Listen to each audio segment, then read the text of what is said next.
Yes, good afternoon, dear participants and the speaker, our esteemed alumnus. As a general instruction for your information, the session is being recorded. General instructions, please mute yourself and disable video to enable bandwidth and avoid background noises. This will really help. This will really help the speaker to go on with the session without any disturbances. So you can post your questions in the chat section. The questions will be clarified at the end of the session. People who are using mobile devices, you will not find a raise hand option. People who are using a desktop laptop device can find the raise hand option. So you can alternatively, you can use the raise hand option to ask or queue your questions. I request our HOD, Dr. Vaishali, to kindly introduce the speaker.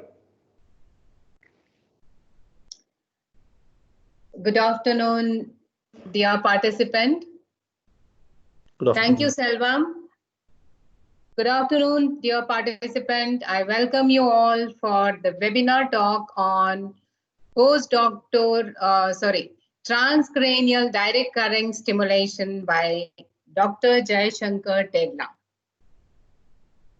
Dr. Shanker Tedla is our esteemed alumni from Bachelor of Physiotherapy, Masters in Physiotherapy, and PhD from Mahe, that's Manipal. And presently, he is the Assistant Professor in Physical Therapy, College of Applied Medical Science, King Khalid University, Saudi Arabia.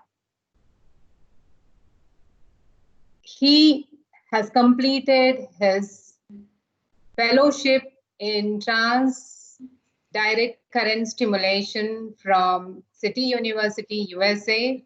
He is certified in basic and advanced NDT from NDTA, USA. Sensory integration therapy from University of California, USA. Certified in basic and advanced level PNF and kinesiotaping from USA. He has got many publications to his credits. I welcome you, Jaya Shankar, and over to you. Thank you, ma'am. It's so kind of you. It's pleasure having you. Yes, it's pleasure having you for our webinar. Thank you, ma'am. Thank you so much.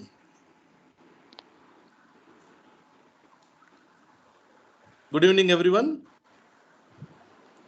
Can you hear my voice? Yes. Yeah. Yes. I can. I will start sharing my PowerPoint. I don't want to waste people's time.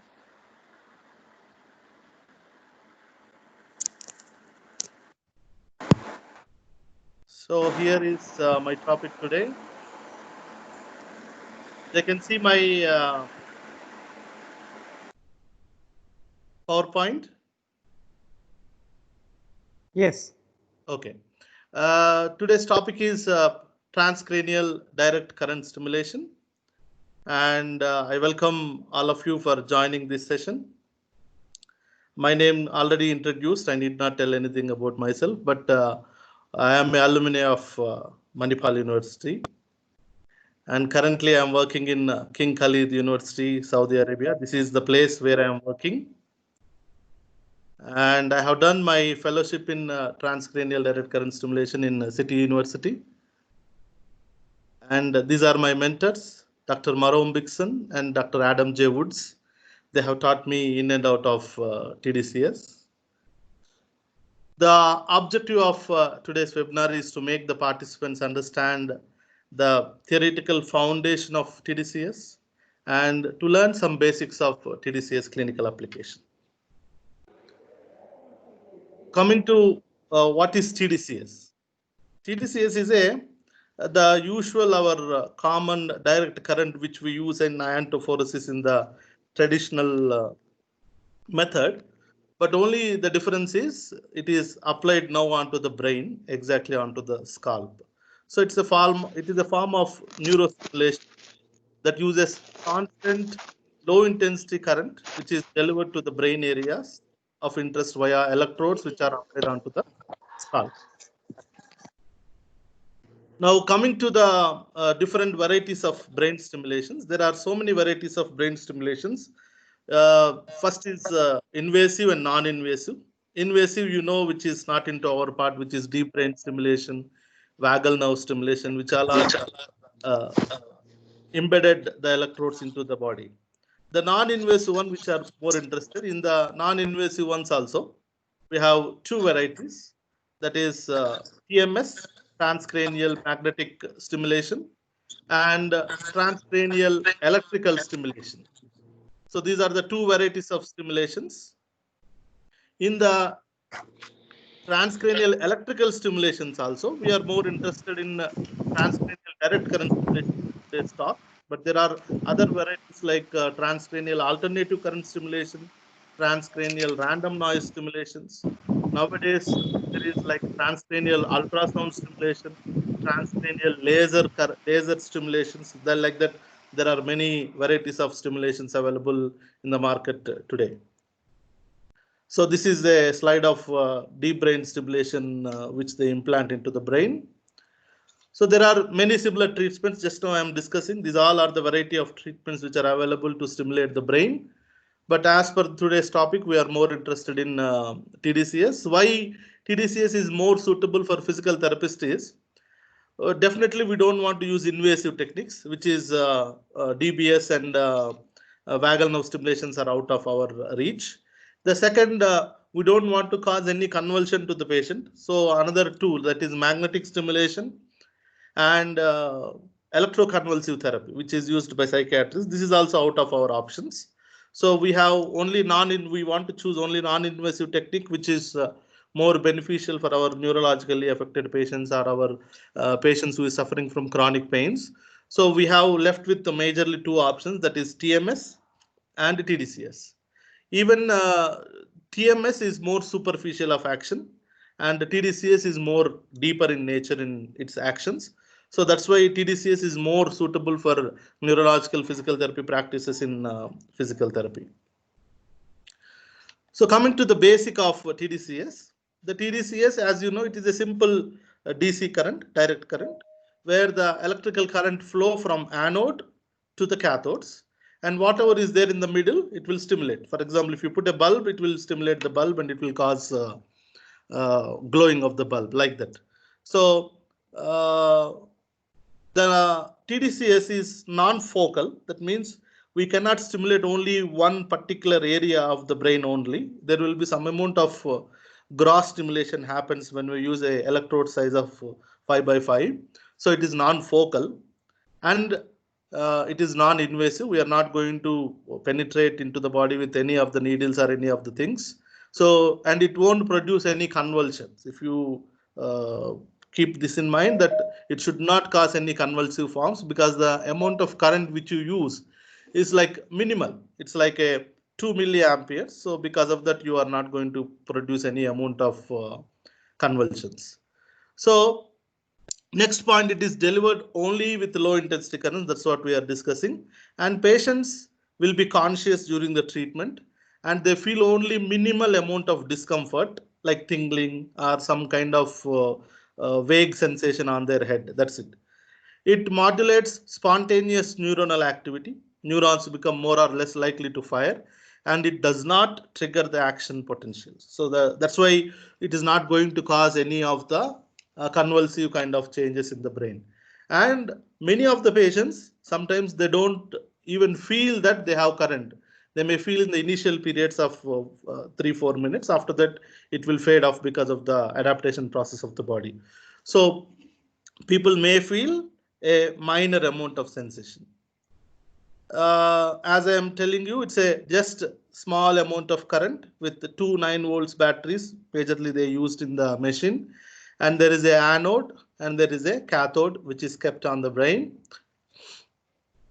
And anode will cause depolarization, cathode will cause hyperpolarization. So we'll see what I mean by depolarization and hyperpolarization. So in the anode, under the anode, the current goes into the brain and it will cause a small amount of depolarization in the cell. So there will be excitability of the neurons under the anode. when it comes to the cathode, it is usually the current where it goes out of the brain, and usually it is denoted as blue, and there is hyperpolarization which will happen under the cathode. So that will decrease the excitability. That means it will calm down the neurons under the cathode. So it's not always excitation which is important. There is calming down of the nervous system also is very important, because if you see epilepsy, it's the excitability of the neurons where we want to calm down the nervous system. So like that, even cathodal stimulation has also a very wide range of applications in tDCS. Coming to some indications and contraindications of tDCS. These are the headings. What I have projected here is proved in the meta-analysis and systematic reviews. As you know, there is level 1 evidence is quotes that meta-analysis and systematic review is the most important things to consider for believing anything which is true in medicine. So in stroke, obsessive compulsive disorders, epilepsy, food craving, in executive function improvements, tinnitus, bipolar depressions, neuropathic pains. In all these conditions, there is a meta-analysis and systematic review which shows that tDCS is effective.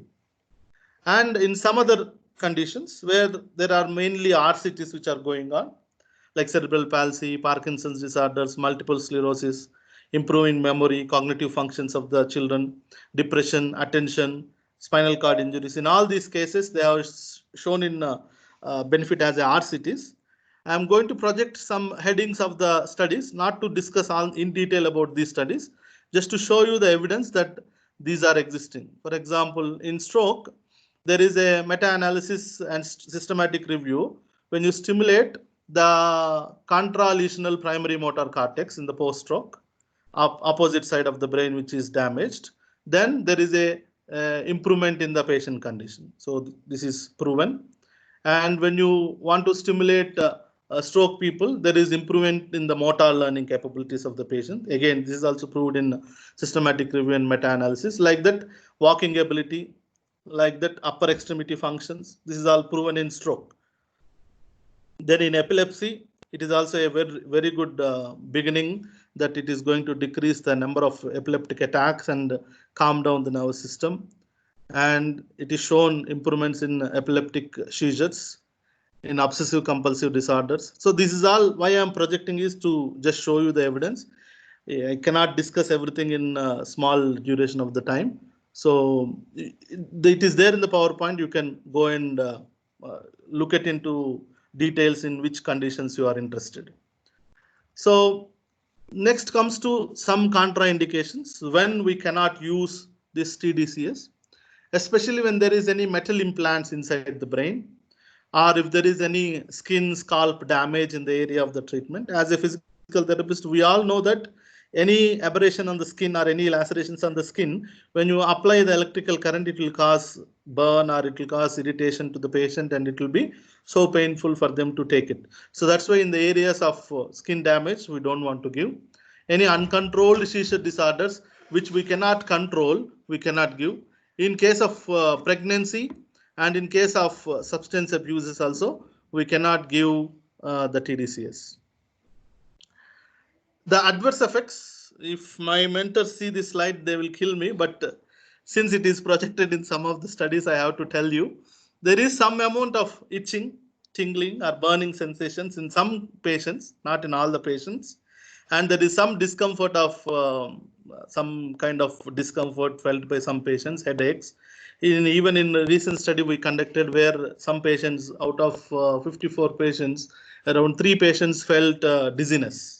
So some amount of discomfort is there in some people, but it is only temporary, and they will go back to the normal situations. So how this tDCS is effective? So far it is clear. Selvam? Yes, yes. They are able to see and listen, everything good? Yes, yes. Okay. Next, coming to how this tDCS is going to be causing some changes in the neurophysiology and biomodulation or neurostimulations. So as I told you, the basic thing, the anodal stimulation will cause excitability of the neurons. Cathodal stimulation will cause depression of the neuronal excitation. And they have seen it is not only during the treatment, even after the treatment also, the changes are existing. The changes are maintaining. So they have seen so many studies after the stimulation, long-term follow-ups. They have seen some good neuroplastic changes. They said this is because of the long-term potentiations and long-term depressions, like neuroplastic changes which are happening in the brain. That's why these are possible. Then the other part is it is very deep in ability of stimulation, like it can go up to thalamus, red nucleus, or medial longitudinal fascicles, and it can stimulate the deeper areas of the brain also. So the effect is not superficial, effect is deep, and it depends upon the pathway. The electrical pathways depend upon, as you know, the richness in fluid, the richness in ions can attract the electricity into more deeper regions. So brain is full of fluids, so definitely it has a good capability to conduct the electricity from one place to the other place. One of the most accepted effect of tDCS is its ability to modify neuronal membrane polarity. That is what is the basic of all our electrical stimulations. So when you give an electrical current, it will change the potential differences on the cell membrane and it will cause firing. But what is important in tDCS is it won't cause change of action potential. It will only change the action potential. If you remember the basic diagram of action potential, if you want to fire and produce an action potential, it has to go from minus 30 millivolts of the membrane potentials. It has to reach to the plus levels. Then only you will be able to fire from resting membrane potential to action potential if you want to get.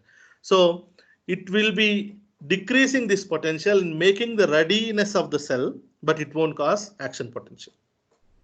The change in the cell firing rate leading to an overall modulation and cortical excitability, where it is initially hypothesized to derive from somatic membrane polarization rather than dendritic and axonal polarizations. Why I have put this synaptic picture here is, we have three kinds of synapses in our body. One is axon to dendrite, axodendritic.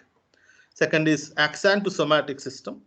Third one is axon to axon. So if you have three kinds of friends and one is your very close friend, you can share everything with them. That is like axosomatic. You have a recently met friend, that is axonic, and you have a just met one person in train, like axodendritic. So whom you will believe? You will definitely believe axosomatic kind of friend who will give any information and you will definitely take it. So similarly, even though you are getting thousands of inputs from axodendritic and axonic kind of stimuli, but if you get a one single stimuli of axosomatic, your cell is going to listen and conduct that information. So that is where the tDCS is acting. tDCS is majorly acting on the somatic system or somatic membrane polarization, so that the changes are happening in faster than other kind of stimulations. And the direct current electrical fields can also govern cell migration, a phenomena you will refer it as to electrotaxis, as well as cell orientation, the cell growth directions, and cell differentiation and cell metabolism. As you know, we cannot reproduce the neural cells in the brain, but we can increase the connections, we can increase the number of dendrites, we can increase the length of axons, we can make new neuronal connections. That is possible. So all these possible changes will be able to enhance by using tDCS. This is one of the very good slides. I am sorry this is not very clear. I tried my level best to increase the wording here. But what is very important to understand this in this slide is, if you see this column, the cells are in the normal state, where axons are freely floating in the environment where they are. But the second column, if you see, they are under the influence of electrical field. So if you put an anode up and if you put a cathode down, the neurons will reorganize into this particular fashion. So once these neurons are reorganized and there is a chance of better connections between them, and when the neuronal connections improves, the functional capacity of the brain improves. So other than this, there is change in neurotransmitters like GABA, and there is changes in brain-derived neurotropic factors, and there is change in NMDA receptors sensitivities by tDCS. And because of all these changes, the long-term potentials or long-term changes are more suitable for brain damage patients. The most neurons change their growth directions in electrical fields, which is further associated with increase in the number of dendritic spines, which is shown in vitro. And the best how we can see the improvements in our patients is by three ways. By seeing motor evoked potentials, we can see, or by seeing functional magnetic resonance imaging, so we can see, or improving the blood circulation in the area, we can see the improvements in the brain as of now. Of course, we can see the clinical improvements which are happening by improving gait, improving the upper limb function. Those are possible. But structurally, when you want to recognize any changes, these are the three outcome measures currently most valid for any changes happening to the brain. So along with improvement in cell membrane potentials, improvement in the growth of the neurons, improvement in the organization of the neurons, there are some more things which is possible by tDCS, that is changing the inflammatory process, growing new neuronal connections, neuroplasticity, including more areas, and growing new blood vessels in the brain. All these changes are possible when you subject the person's brain into under the tDCS. So based on all this neurophysiological process, there is a tremendous amount of literature available to support that tDCS is very good in improving the neuromodulation capacity of the brain. So this is a simple graph which I taken from one study, where if you see the M1, it is stimulation of motor area, S1, it is stimulation of the sensory area, and green is sham treatment, and the purple is dorsolateral prefrontal cortex, DLPFC. That's the we can say a reference electrode in electrotherapy language, and the light blue line is no tDCS. And you can see before the treatment where is the state, and after 30 minutes of the treatment, how the neuronal activity, the membrane, the motor evoked potentials have changed in the motor area. So which shows that tDCS is effective in increasing the number of motor evoked potentials per second. So this is about getting a foundation of understanding how tDCS is going to change the neuromodulation capacity of the patients. Now coming to some process and how to apply a good practice in tDCS. First is personal education in this particular field by attending lectures or workshops or fellowships or anything. Train yourself, get to resources, read, understand, and assess your patients properly, educate your patients properly, then do your treatment settings in an effective manner, and measure the outcome whatever you are trying to study. So the most of the studies excluded these kinds of the patients, like patients who have brain implants, like common electrotherapy contraindications, like history of brain surgery, any brain tumors, any head, face, neck implants, pacemakers, epilepsies, unstable medical conditions. In a Indian situation, I can say even earrings, nose rings, the chains in the neck, everything, it is better to remove than using during the treatment processes. And other contraindications like unstable psychological condition where patient is continuously moving, then definitely you cannot use of this. And any skin problems because of eczema, rash, blister, open wounds, burns, any of the conditions, don't use. And in pregnancy, they don't know what happens when you stimulate the pregnant woman, but it is like better not to include them during the stimulation. So we don't know, better not to include. Then Complete assessment should be done, especially focus on any drug abuse, health status, and drug history. Why I am saying stressing on the point of medications is there are so many medications which have influenced by tDCS. There are tremendous amount of, again, literature available on combination of tDCS with various drug usage.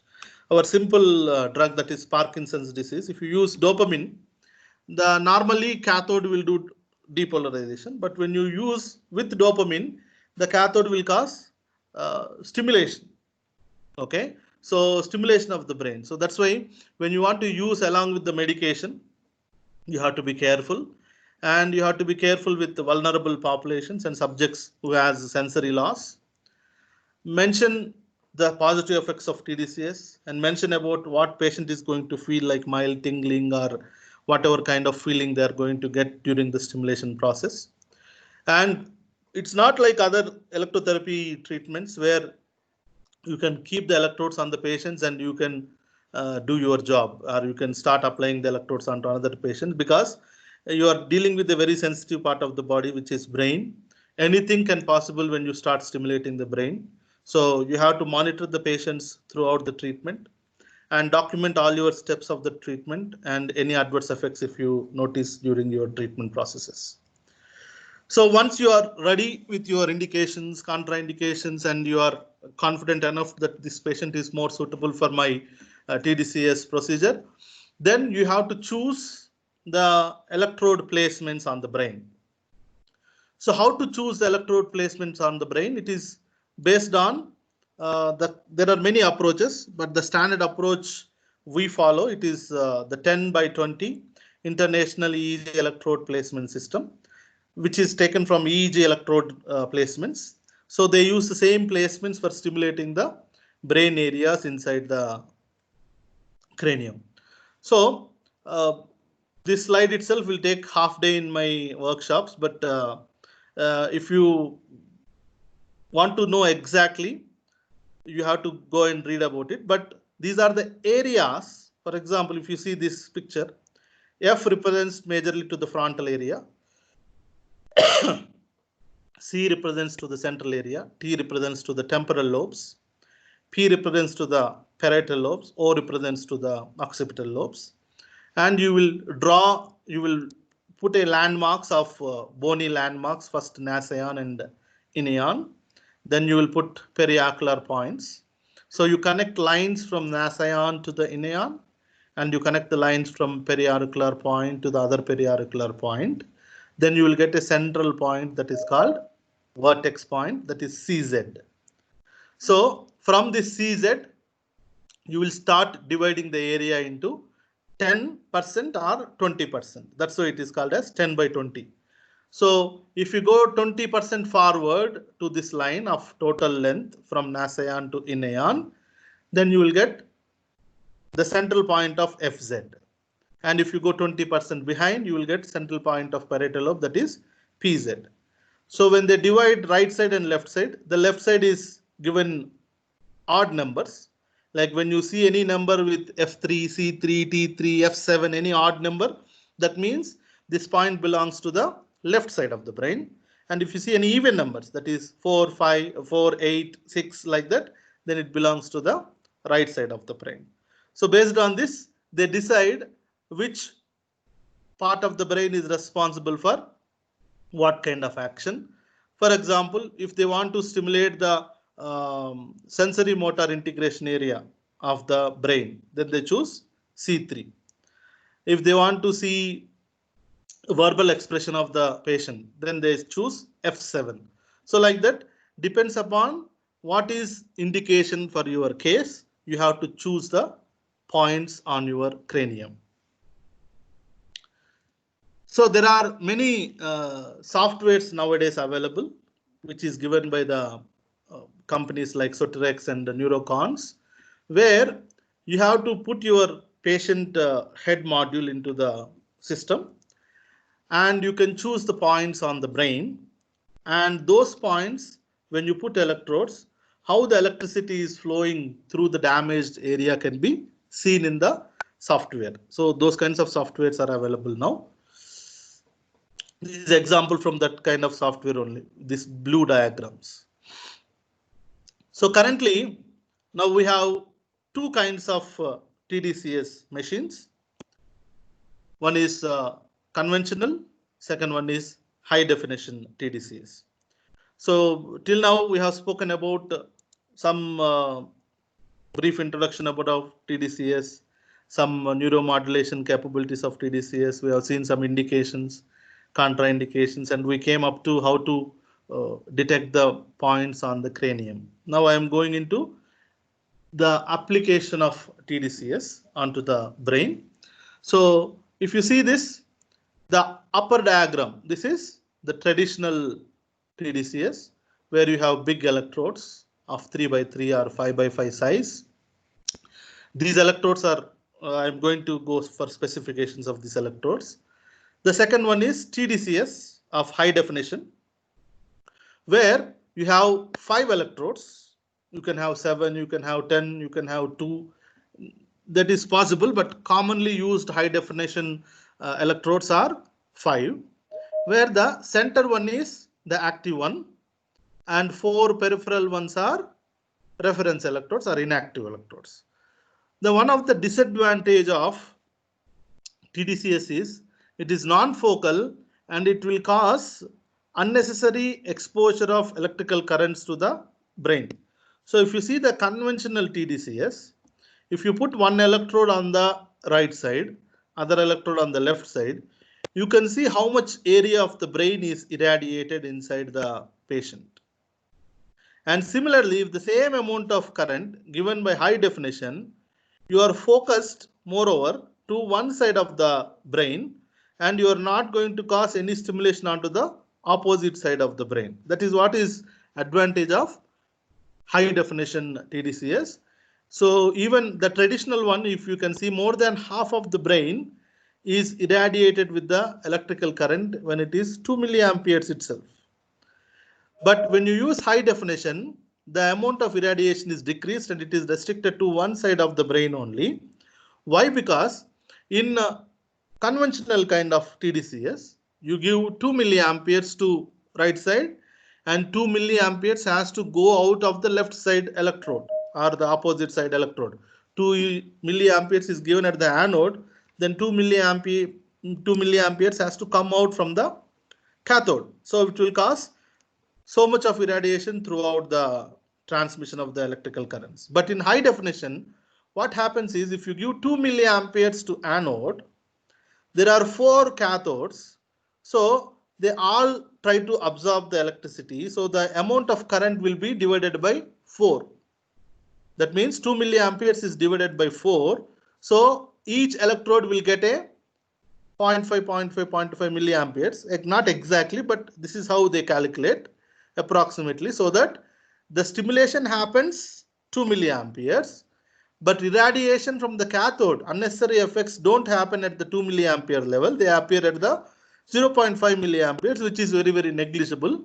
So the stimulation will become more focused. So this is what is major difference between the conventional tDCS versus high definition tDCS. So for application of tDCS, we use many equipments or many equipment parts. Like first one is the electrodes, the conventional electrodes and HD electrodes. The conventional electrodes are usually made up of carbon rubber, like our traditional electrotherapy equipment. But the high definition ones are like a ring electrodes, which is a width of 1 centimeter. And you can see one side is exposed with the metal. It is majorly made up of tungsten and silver. The other side is coated with a plastic of black color so that it won't cause any stimulation on the other side. So this side only is stimulative. The other side is not stimulative in nature. So when you are putting the electrode on the brain, it is must that you have to put only this side onto the brain.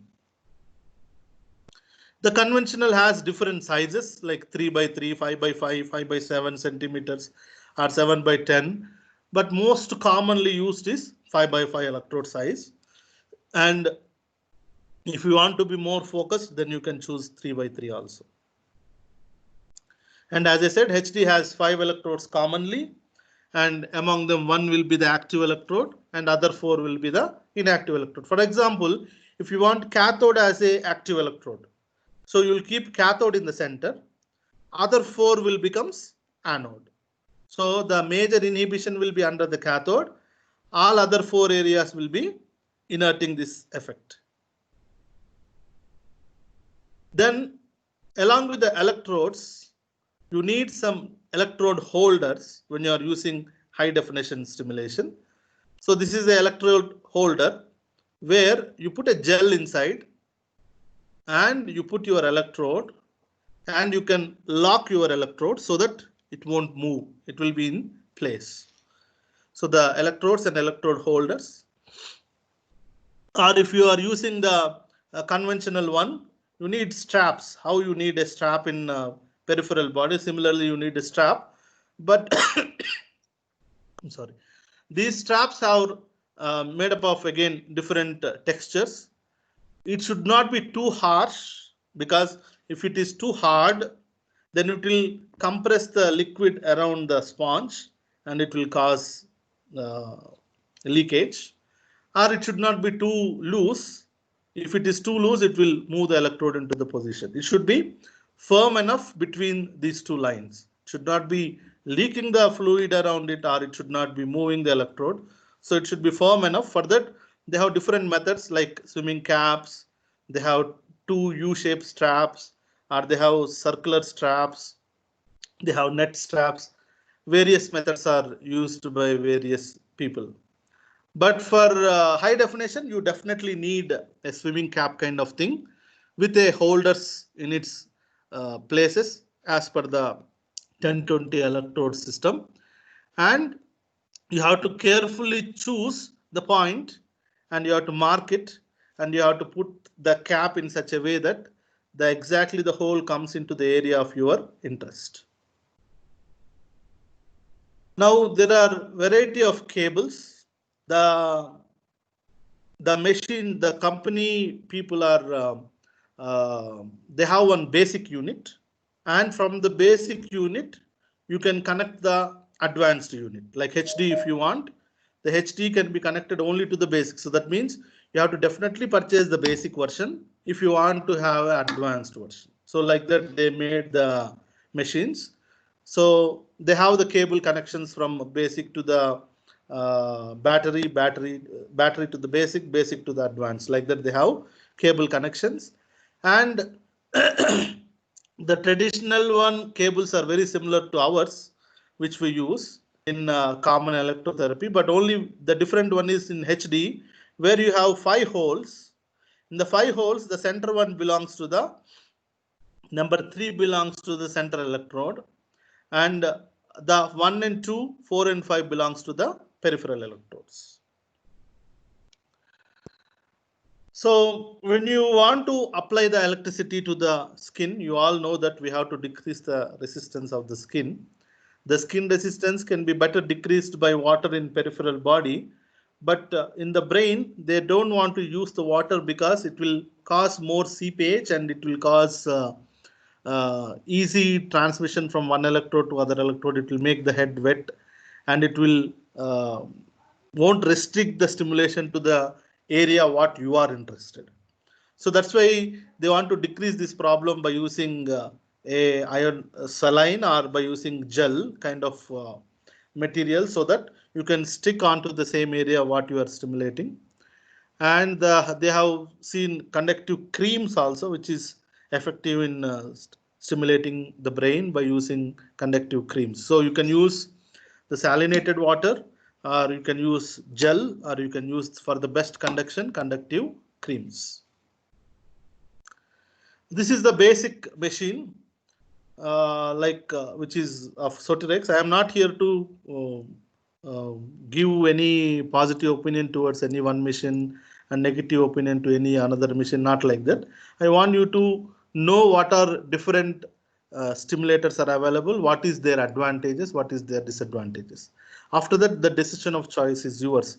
There is tDCS machines available for 2000 rupees also, and there is tDCS machines which is available for 20 lakhs rupees also.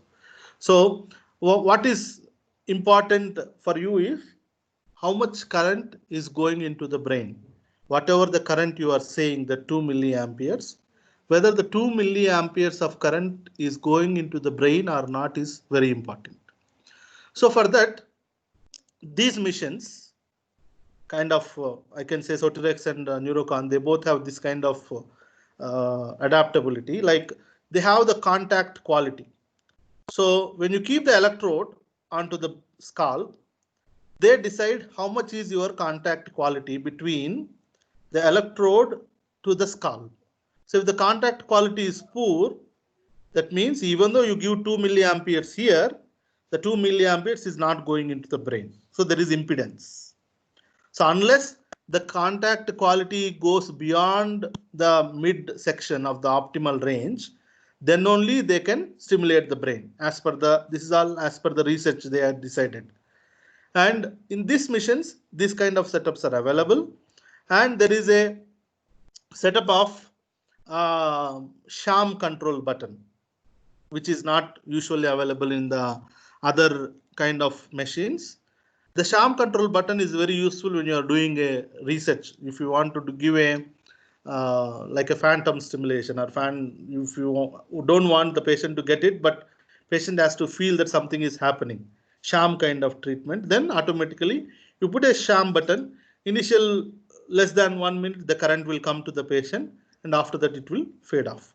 So patient will feel that they are getting the treatment, so psychologically, but actually nothing is happening. It's like you are decreasing the ultrasound intensity and giving ultrasound to the patient similarly.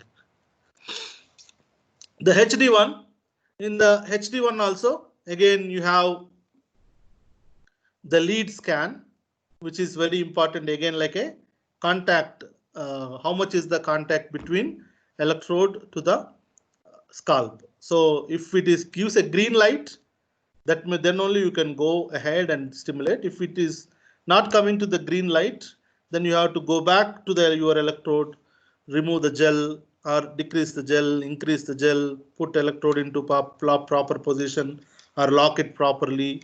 Maybe electrode maybe wear and tear happened. So you have to see your troubleshoot when it is not coming to the green. These are the machines which I said, which is available from 2000 to anywhere 20 lakhs. They are all saying that they are brain stimulators, they are brain drivers, there are stimulators like Apex, there are stimulators like this is a good Neurocon machine and Focus. There are, you say name, you go to American website and of Amazon and you put tDCS, you will get thousands of machines. But what is important is when you say 2 milliamperes of the current, whether the 2 milliamperes is going into the brain or not. That is very, very important.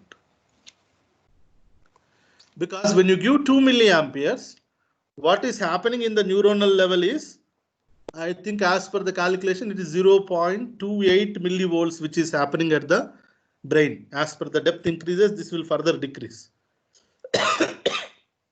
So what will be received by the brain is very, very, very minimal. So if this 2 milliamperes is also decreasing, then automatically nothing will happen to the patient. Only the patient feels the electrical stimulus. That's it.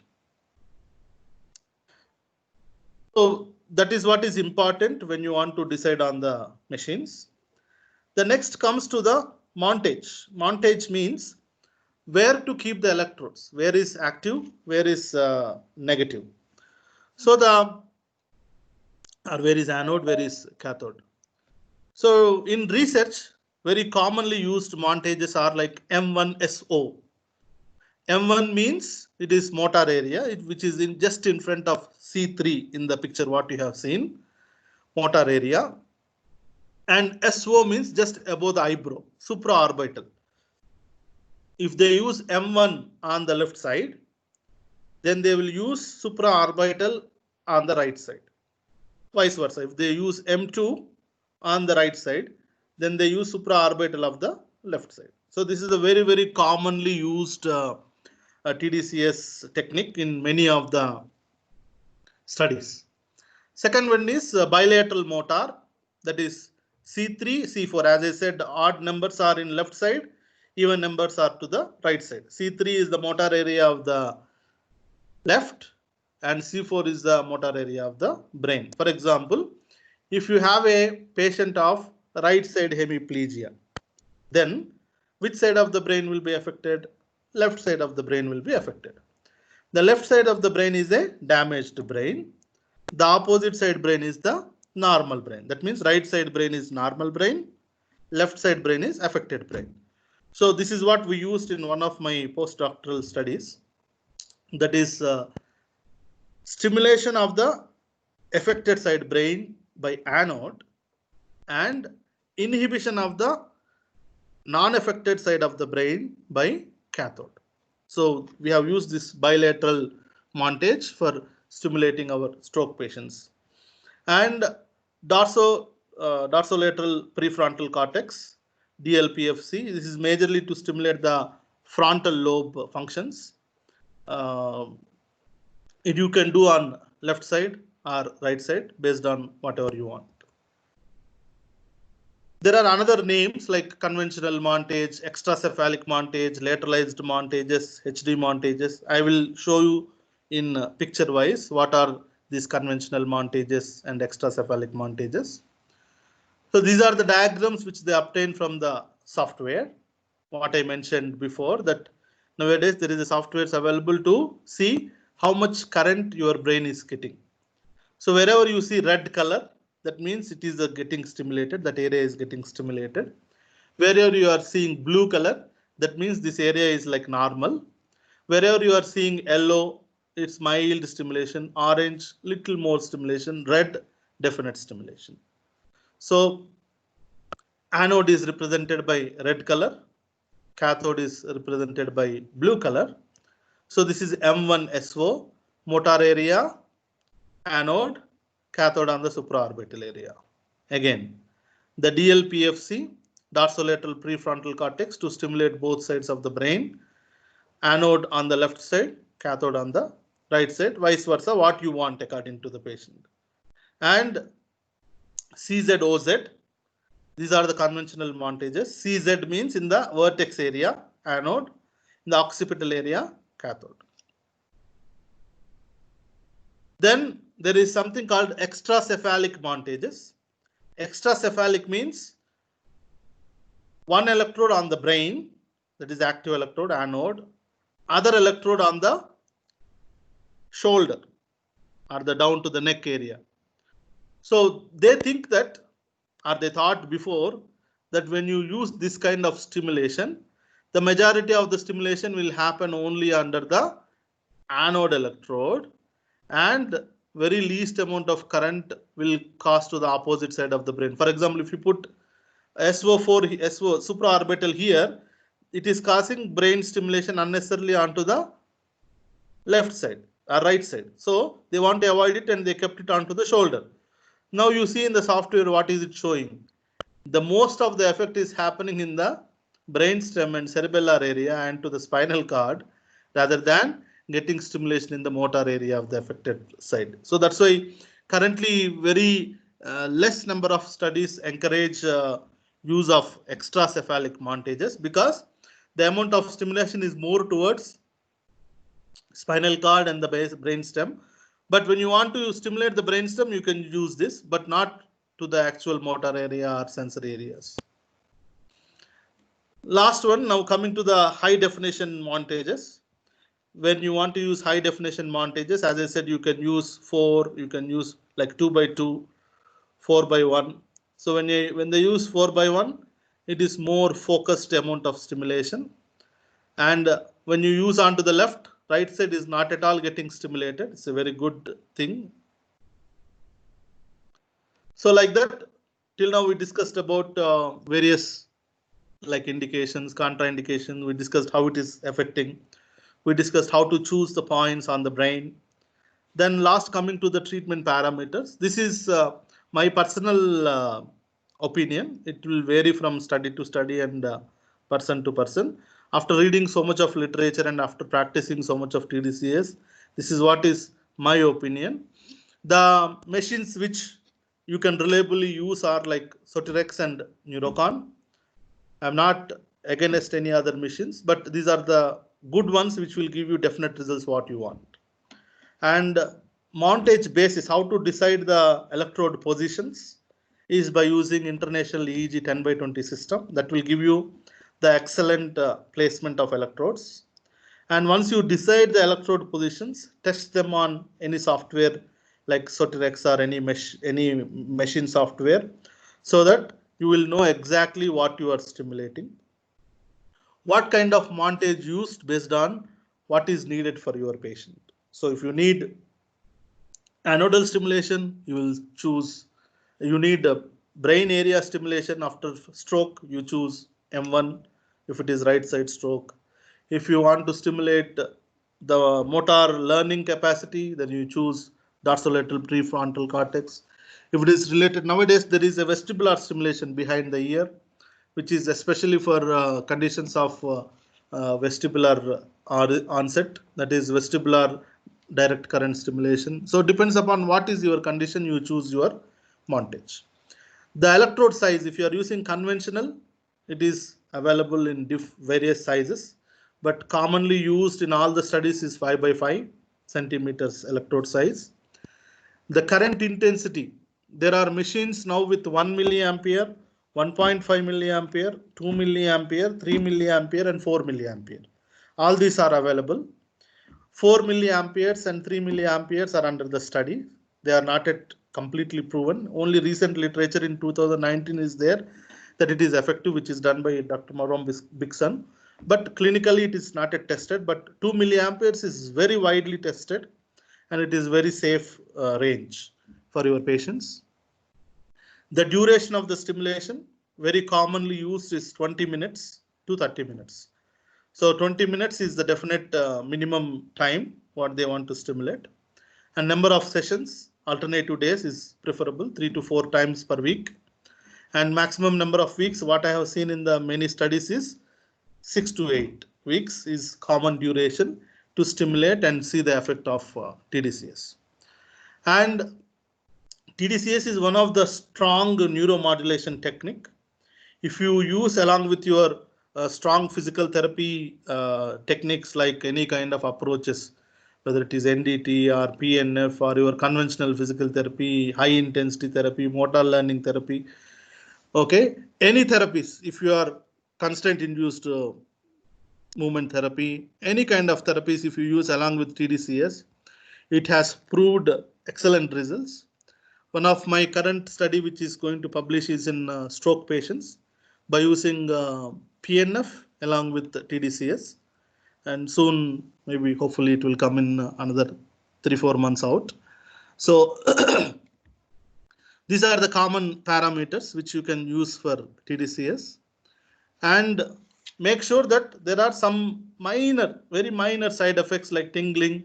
Patients will become dizzy, patients will become feeling some abnormal sensation on the head, some kinds of itchiness in the area of continuous treatment, because you are giving maybe like 24 to 30 sessions. So definitely the skin under the area will become sensitive. So you have to be very careful. That's why alternative day is more preferable to prevent the skin problem, because the area you cannot change. It is not that other kind of electrotherapy machine. If this particular place is not working, you can move 3 centimeters away or 2 centimeters away and stimulate in other place. It is not like that. You have to stimulate only on that area. So the skin integrity on that particular area is very important, very critical. So you have to be careful about this and monitor your stimulation parameters. The good quality machines will usually give good amount of electrode integrities. Their wire integrity is good. The amount of saline solution you use should be adequate. I should say this word.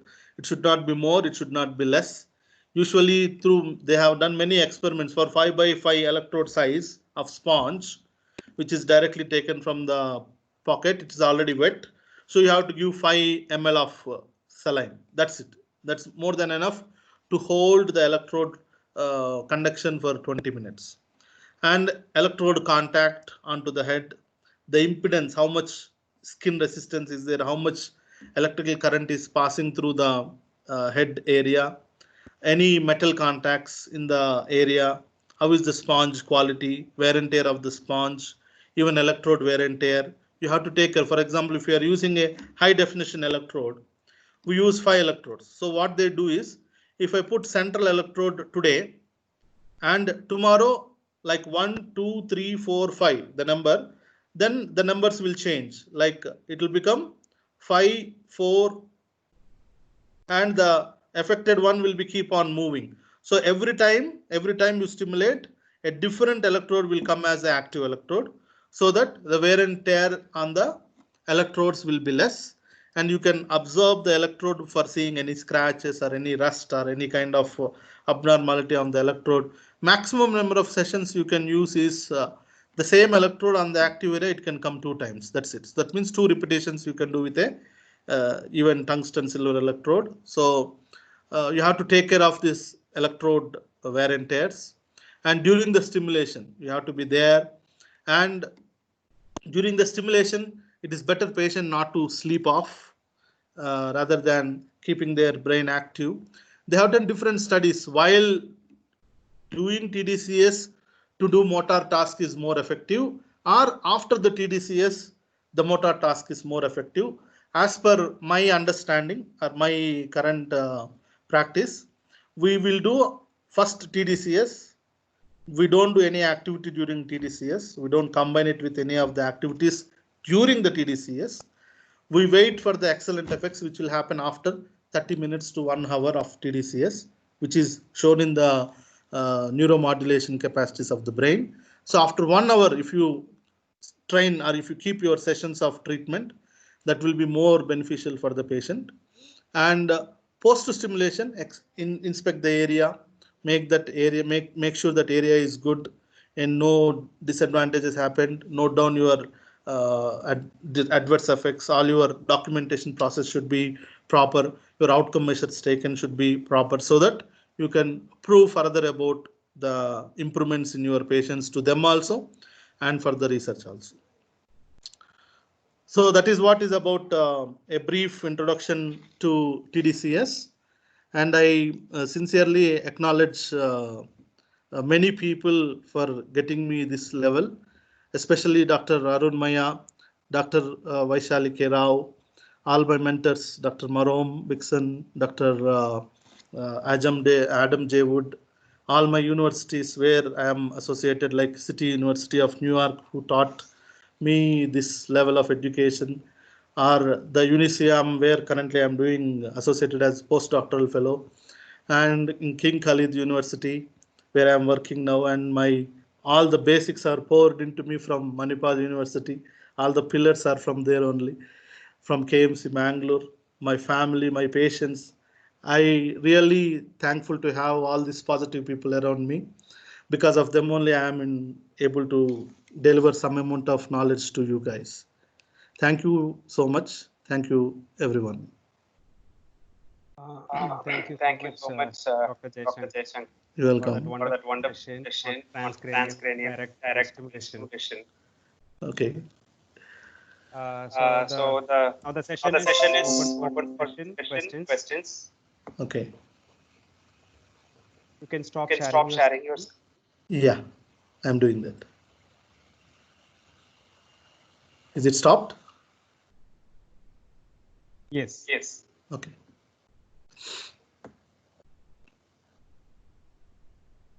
Because I see there are participants from outside the organization. Several people have joined.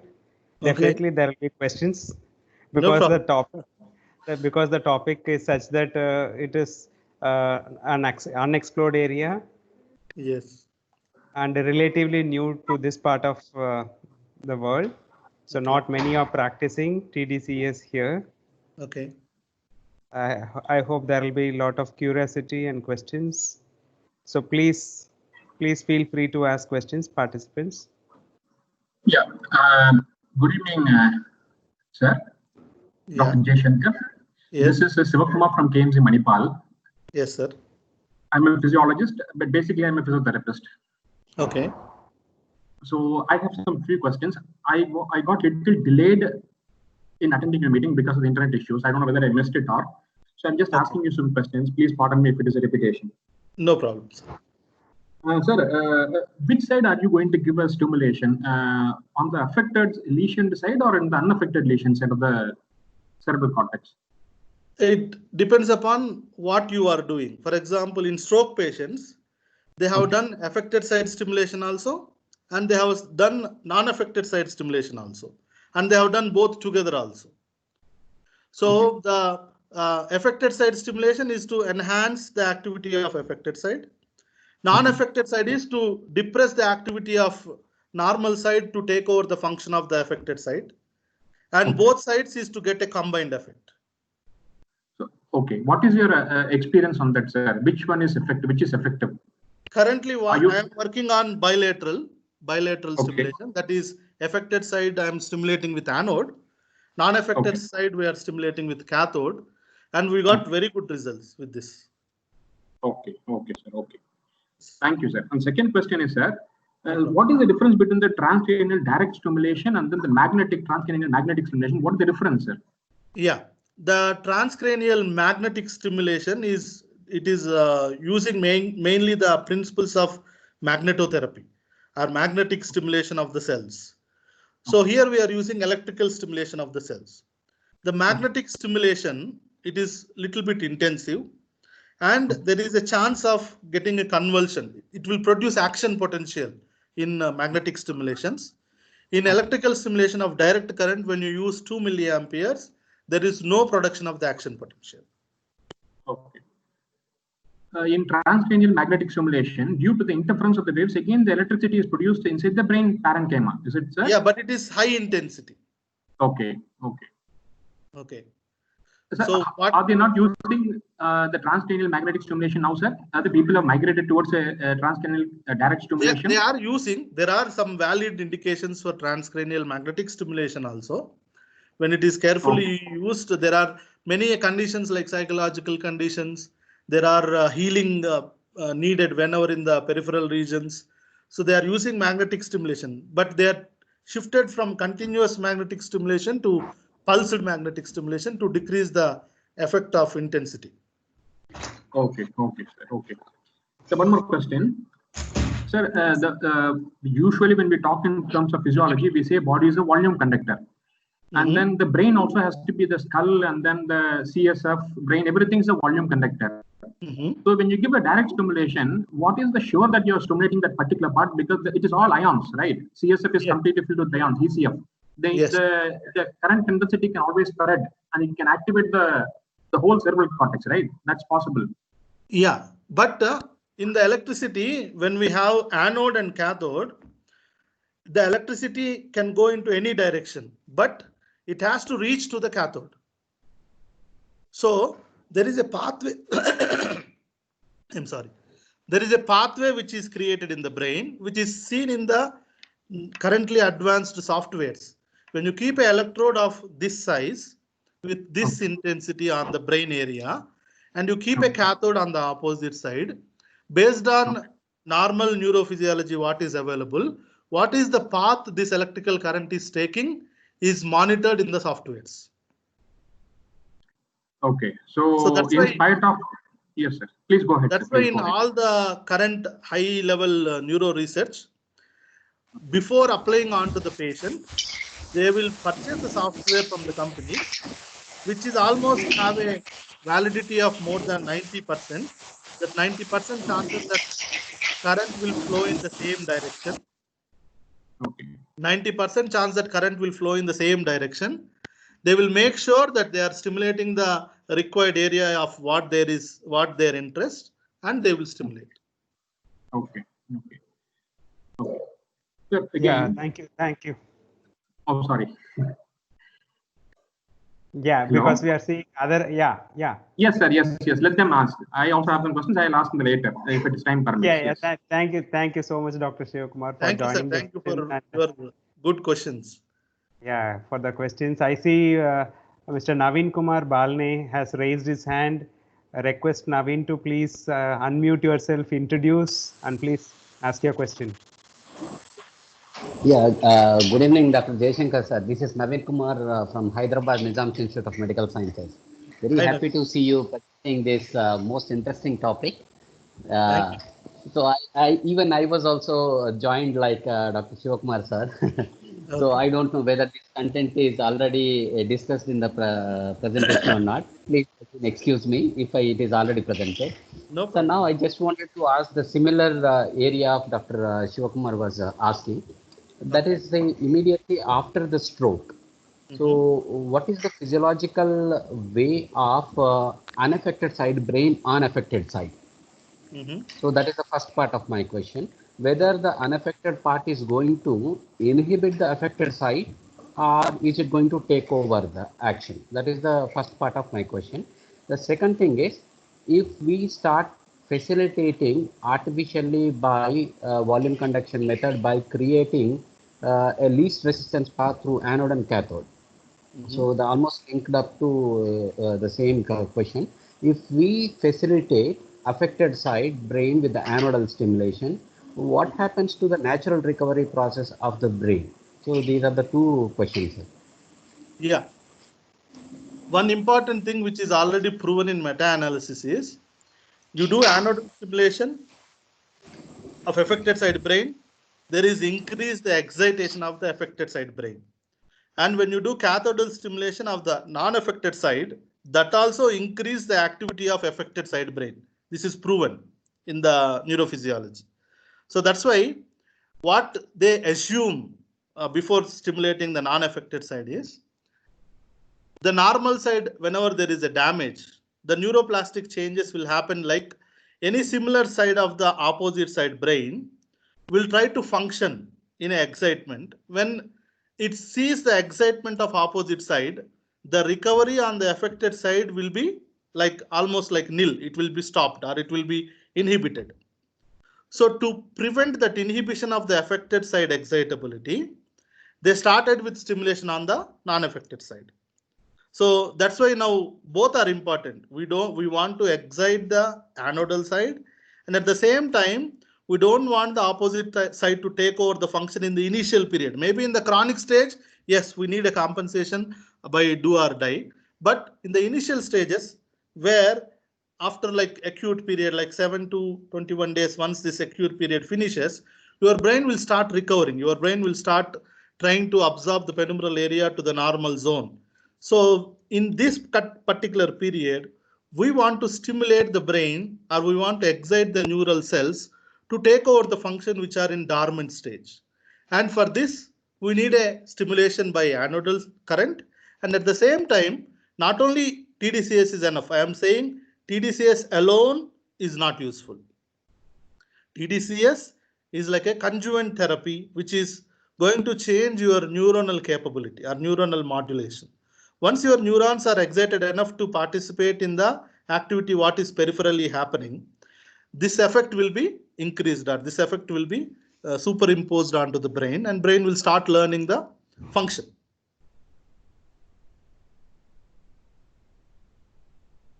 Is it answered your question, Naveen?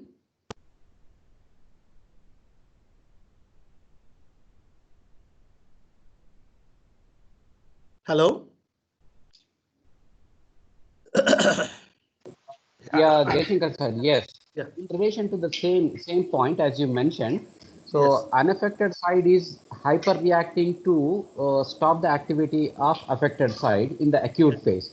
Say Yes. if we assume the same thing, so in the initial phases, anodal facilitation, and as the brain starts recovering, so can we go ahead with the change in the montage? Yes, possible. But you have to have a gap between two stimulations. Yeah, how much the gap do you suggest, sir? After how many days you suggest the montage At change, least and what kind of four, montage? 4 weeks. 4 weeks of 4 period is weeks. minimum. Yes. Okay. How early you start with tDCS immediately in ICU or after recovering from the ICU? My experience, we started at 10th day after the stroke. Okay. Any specific reason for 10th day, sir, like that? Like we want to initial 7 days is definitely contraindicated by neurologists and people who are intervening in the ICU. They don't want us to disturb the brain. So Okay. In the initial period also there is edema, there is other critical symptoms which will be there in the brain. So we don't want to affect that particular area. Maybe in future studies we may decrease this time also if everything permits. But as of now, the current literature says at least after the 7th day. Okay. So one last question, sir.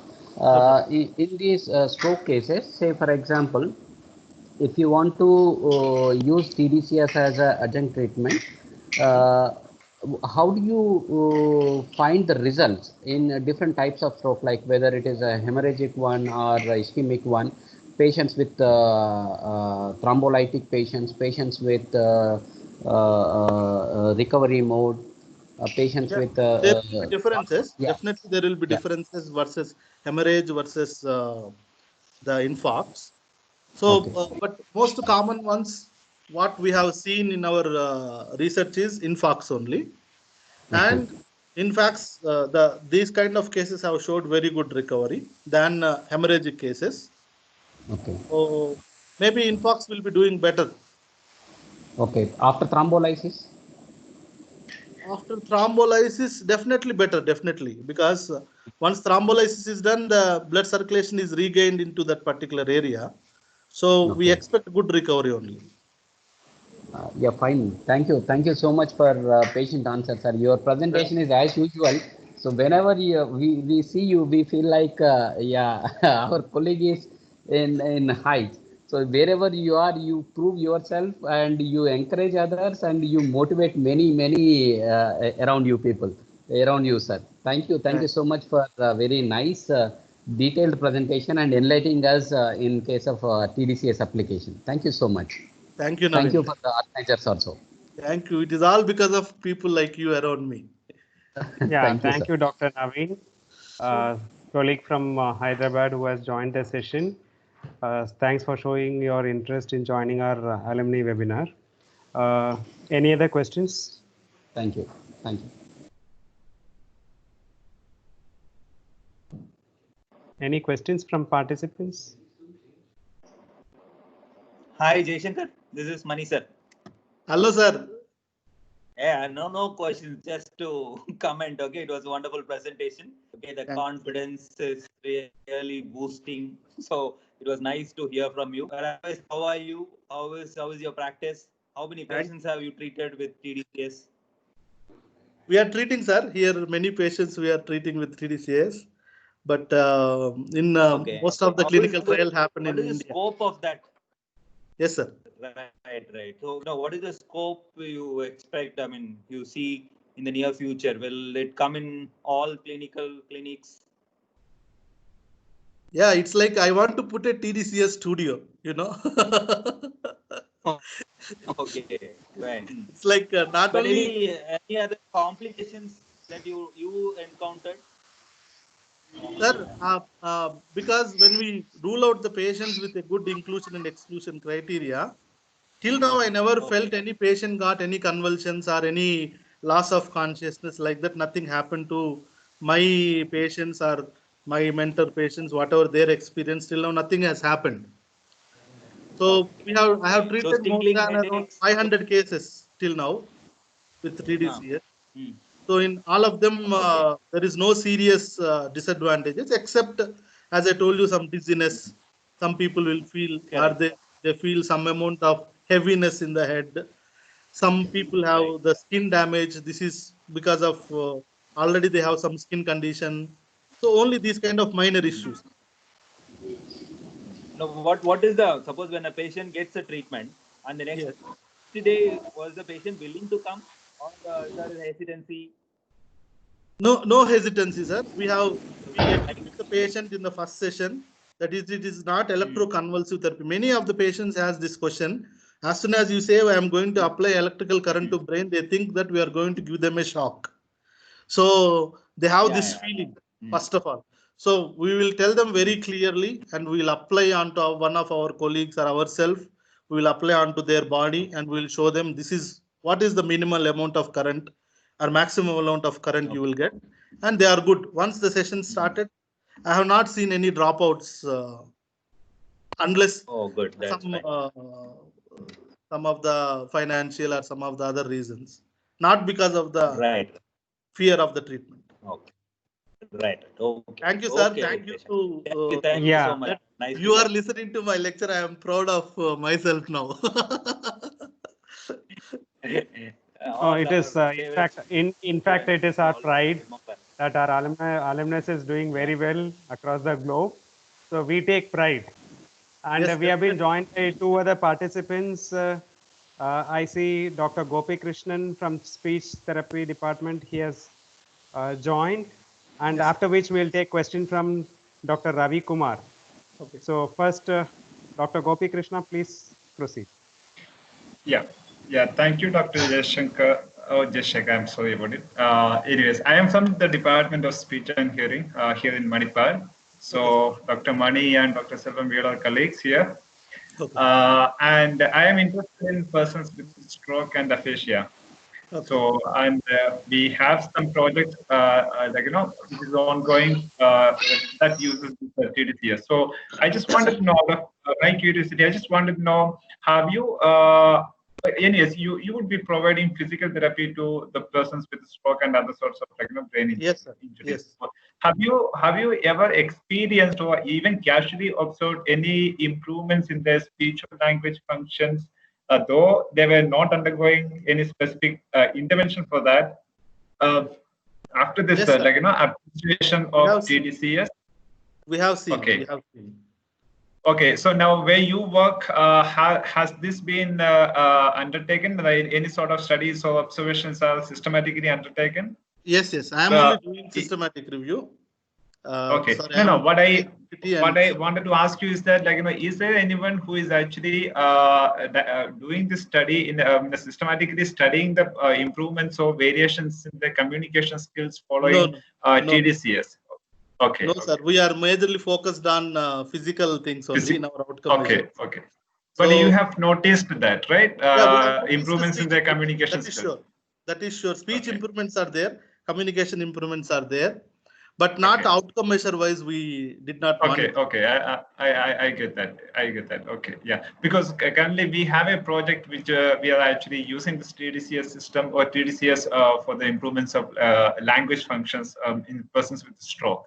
But we also have in many children Yeah. research, I have seen the learning disability people, the autism people. It has improved Yes. excellently the communication process and the language process. Okay. Yeah. Anyway, it was a nice presentation, and thank you. Thank you, sir. Thank you for listening. Yeah, thank you.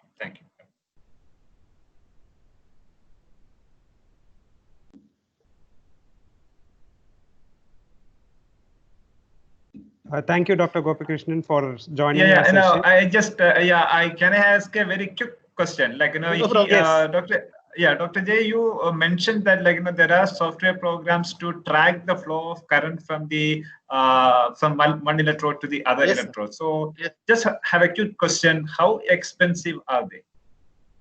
It comes with the machine, the package. Okay. It's around 15 to 20 lakhs. It will come with high definition package. HD. They are available in Sotirex company. So okay, all right. Okay. Yeah. Okay. Thank you. Welcome, sir. Thank you. Now we'll take up question from Dr. Ravi Kumar. Please unmute yourself, introduce. So good evening, sir. First of all, I'm Ravi Kumar. I'm Ravi Kumar from Chandana College of Physiotherapy, Suryapet, sir. Okay, Ravi. Sir, my first question is that, sir, we are giving. You have said that patients with hemiplegic and ataxic patients we are giving treatment with tDCS, right, sir? Yes. Sir, except that cases, we have any special cases treated with the tDCS? There are many cases, Ravi, we are treating, like cerebral palsy, Parkinson's patients. We are treating for, as I told you before, with multiple sclerosis. But most commonly, what we are treating in our setup is stroke. But there are indications for many of the psychological disorders, like improving memory, decreasing epilepsy, or obsessive compulsive disorders. There are many indications. But as a physical therapist, we are focused on many neurological disorders, and chronic pains. Even chronic pain also wonderfully treated with tDCS. Okay, thank you, sir. And my another question is that we are giving 2 ampere of current, right, sir? What? Sir, we are giving 2 amperes of current. Milliamperes. 2 yes, sir. milliamperes 2 of- milliamperes of current. Yeah. Sir, by taking the patient from pediatric to the high level, that means child to elder person, we are changing that current, sir. Example, we take pediatric case, recently birth case or something. So we Yes. give 1 ampere current or 2 milliampere current, sir. Your question is good. We usually in pediatrics, we work with 1 milliampere or 1.5 milliampere. In some almost like more than 10 years old children, we use 2 milliamperes. Sir, not only neurological problems like hemiplegic like that, and for stress and psychological problems, we are treated with tDCS, sir. Yes, depression is one of the very common condition is treated by tDCS, and they have seen very good results in depression. And it is seen very commonly for improving memory and attention process in children. And it is used for increasing learning in learning disabled patients. So there are many indications. Yeah, these are my questions. Thank you very much for your great answer, sir. Thank you. You are welcome, Ravi. So now I see Dr. Chanchal. So she is a PhD scholar. So she has raised the hand. Okay. Chanchal, please go ahead. Hi, sir. I just have a quick question. No problem. You've been treating patients in your clinic. I just want to know have you observed any long-lasting effects in these patients? And if yes, what is the longest follow-up time that you have examined in these patients? The longest follow-up we had is like 6 weeks post stopping the tDCS. And we have seen very good improvements when we combined bihemispheric stimulation along with, I use PNF along with the tDCS. So we got good results, and patient have improved in upper extremity functions, lower extremity functions, gait, almost good changes we have observed in them. Okay. One more question, sir. Welcome. It's dependent on the time-dependent factor. Now, I read somewhere that anodal tDCS can actually lead to decreased excitability when stimulation time is increased. So in one of the slides you mentioned you use stimulation, I think along for more than 30-40 minutes. No, So, what I said is we don't do activity during the stimulation. Our stimulation never exceeded 30 minutes. Our stimulation is maximum 30 minutes only, or it is minimum 20 minutes. What we do is we stimulate, wait for the effect to be reached to the maximum levels. After 1 hour of our tDCS, then we give our physical therapy treatment. okay, so you always follow this protocol? Yes. Because currently I'm doing a study, we are simultaneously doing speech therapy along with the stimulation. Yeah, you can do, but as per my literature search and my opinion, if you want a good effect, then do after half an hour to 1 hour period of tDCS. Okay, sure. Okay, thank you very much, sir. It was a great session. You're welcome. Thank you, Ms. Chanchal, for joining the session. So we have a question from Dr. Lojan. Please unmute yourself, introduce, and proceed with the question. Dr. Lojan. Lojan Alfadil. Sir? Yeah. First, I would like to thank you about this really well-detailed presentation. And I want to ask from your experience point of view about any cases of spinal cord injury that you have been treated with the tDCS? No, I have not treated. Currently there is research going on transcranial spinal cord current stimulation. Okay. Not transcranial, but transspinal direct current stimulation. Okay. What about the electrode placements for spinal cord injury? They will keep in the affected area. For example, if it is affected in the C4, C5, they have placed 2 electrodes beside the spinal cord. Okay.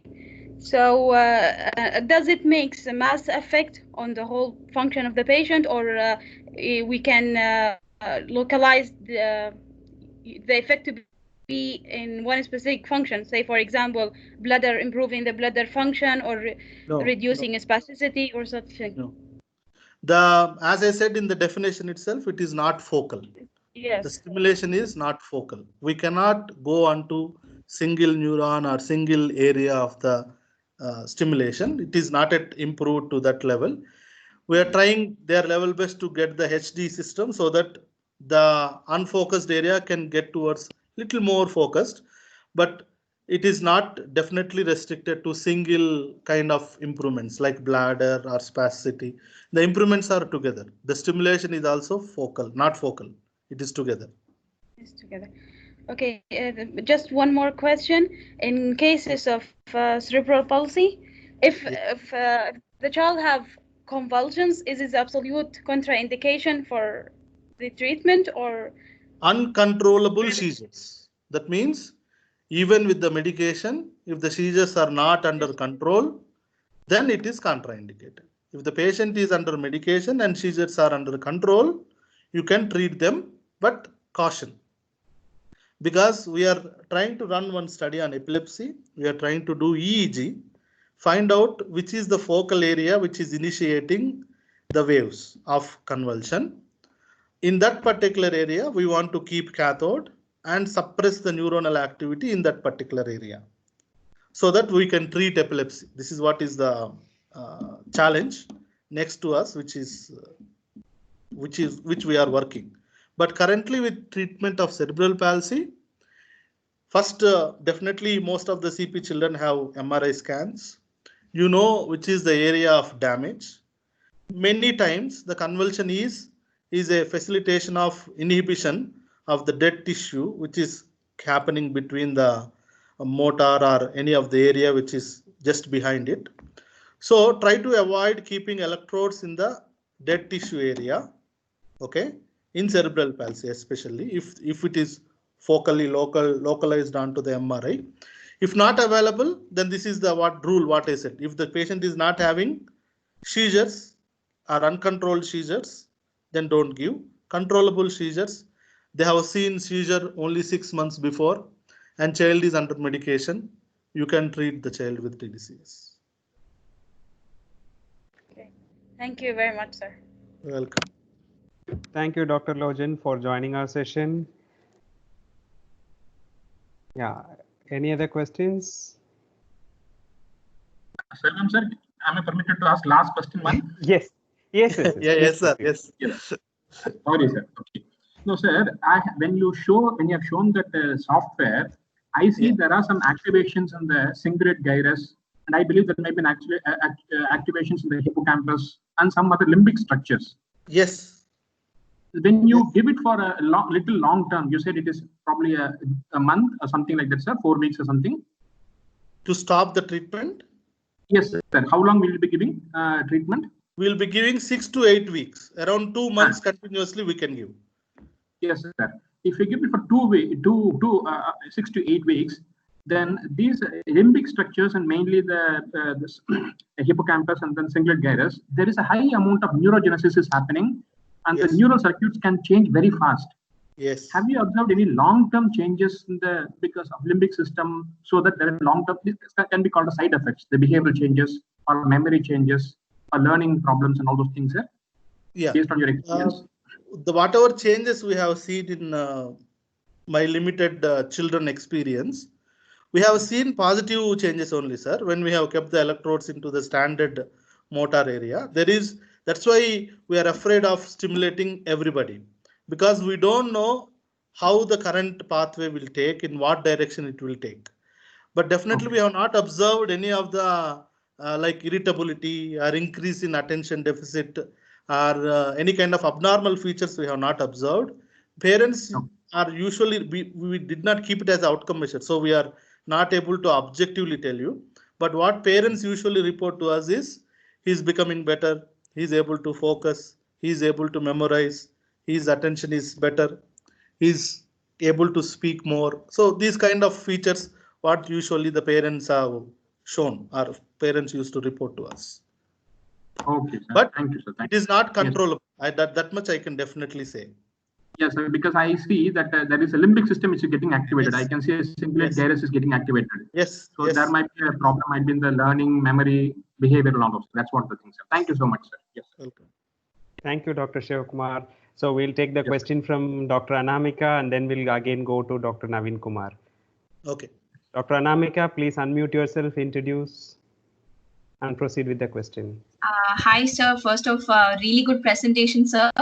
I would just like to ask from a very unbiased view, how would you say how would you recommend a person to undergo both the procedures? Would you tell them to go through transcranial magnetic stimulation or DTS, given that the magnetic stimulation does have a more of intensity, but now they've coming up with repetitive TMS and all.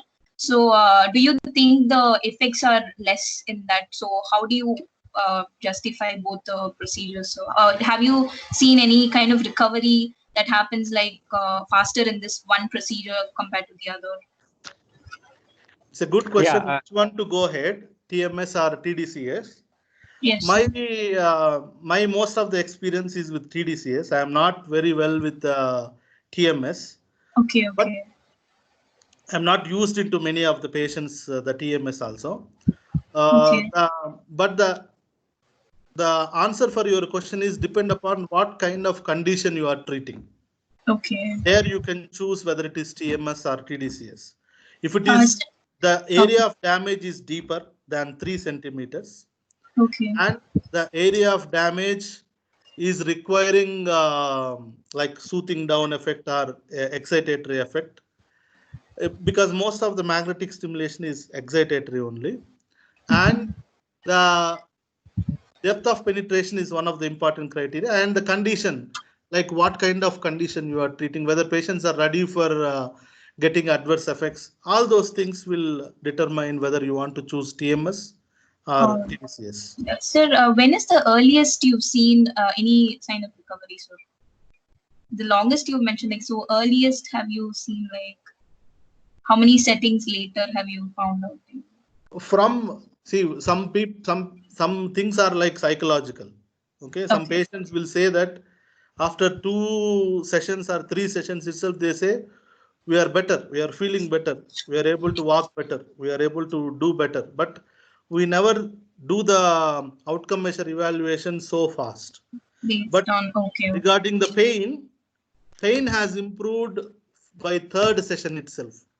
There is almost like 50% drop in VAS scale in chronic pains happened immediately after 3rd session. But in terms of gait speed or in terms of outcome measures, we usually measured only after pre, and we measured after 3 weeks. That is around 9 sessions. So after 9 sessions, we have seen definite improvements in the outcome measures. Okay. Oh, thank you, sir. Thank you so much. Thank you, Ms. Anamika. Can you let us know your affiliation? Sir, actually, I'm a student at MCHP. I'm from speech and hearing department. So I was interested. It's my topic of interest. That's why I want to come. It's very good, sir. Very good presentation. I think in detail you've explained everything. Thank you so much for joining. So we have a question from Dr. Naveen Kumar from Hyderabad. Please proceed. Yeah. Thank you for accepting me again. Sorry, Dr. How many number of times Naveen asked also, we are ready to answer. Thank you. Sir, this is again related to montage positioning. So how do you decide, and is there any criteria to go for unilateral montage positioning or the bilateral montage positioning? Is there any criteria? Your question is related to stroke, or your question is related to any patient? In stroke. In stroke, that's what. Currently, my focus of interest is bilateral to improve the motor function, especially. Is there any other criteria, sir, in the literature? In the criteria, there is improvement in like motor learning, There is Okay. improvement in higher motor functions. They have Okay. seen improvements in the emotional aspect of the stroke patients by tDCS. Okay. But our focus of interest, if it is motor, I prefer bilateral stimulation. Okay. The last part of question is like termination, in relation to termination. So is there any landmarks or any annotations or anything you observe for the termination of treatment? But what are Yeah. the best outcome measures or any devices or the best methods to study the changes in relation to termination? In relation to termination, Yeah, how do you terminate, and what makes you to decide, yes, we can terminate tDCS treatment? that means termination in terms of normal weaning off after 6 weeks, Weaning, or yeah. Is it like a 6 weeks is a like empirical mode of yeah, Now, decision, what I or yeah, I yeah, understand. what I understand. What I yeah. understand from his question is he's asking the endpoint for the tDCS, whether it is mandatory to undergo 6 to 8 weeks, or is there any indicator to end the Yes. tDCS much before? Yes, if it is conditions like pain, Naveen, we Yes. terminated by almost 2 weeks to 3 weeks itself. Once patient says, I have very minimal pain and I can manage, and they are not ready to come also after that. So once their pain is gone, then definitely we have to stop. In stroke patients, definitely I recommend to go up to 6 weeks without any problem for it, unless patient got second stroke, or unless patient had again convulsion, something, or patient had some other problem, then only it is stopped. Otherwise, we continue up to 6 weeks. Give a period of 4 weeks without tDCS, and if you want to give again, then we'll give again another 6 weeks.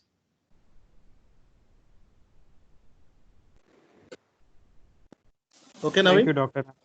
Yeah. Thank you, sir. Thank you so much. Thanks for your. Thank you for joining. So I don't see anyone raising their hand. Okay, we have done with the session. Thank you so much, Dr. Jaya Tedla, for accepting our invitation. So on behalf of HOD and faculty members, I thank you sincerely for accepting our invitation to support our global alumni webinar series. And you have brought in a very interesting topic, a tool in neurorehabilitation, a kit in the toolkit on neuromodulation. The greener side is it is non-invasive, non-focal, non-convulsive, but the flip side is the cost involved, the number of sessions the patient has to come, plus the training involved, more knowledgeable and more training by the professional expertise is required. Howsoever, tDCS appears to be a very promising tool. So you have clearly explained us about the principles, contraindications, stimulation points, and many more things, and you are very patient in answering the questions of several participants.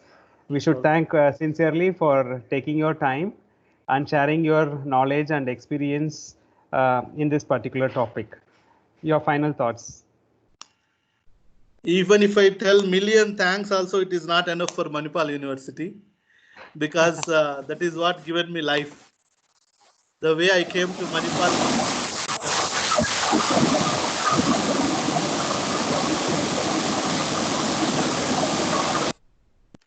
the way I came to Manipal University in 1997, the way I came out in 2012, I cannot say it's like half of my life I have spent there, and it has changed me like completely, I can say 100%. So without Manipal University, we are nowhere, we are nobody. So thanks to the Department of Physical Therapy for providing all their support, knowledge, patience, life, everything is from Manipal. Thank you so much for involving me. I'm very happy to share. Yeah, we are very much overwhelmed and humbled by your kind words. Equally, we take pride in our alumnus doing very well across the globe for being a great academician, great researcher, great clinician. Our alumnus are spread across the globe doing very well, so we take pride. They like the thing what you shared, the same feeling with Manipal. So we also equally share that thing with our alumnus. Thank you so much for joining. So we'll hope to stay connected. Yes, sir. We'll sign off now. Yes, I know. Yes, Thank you, ma'am. Thank you so much. Bye. Bye-bye.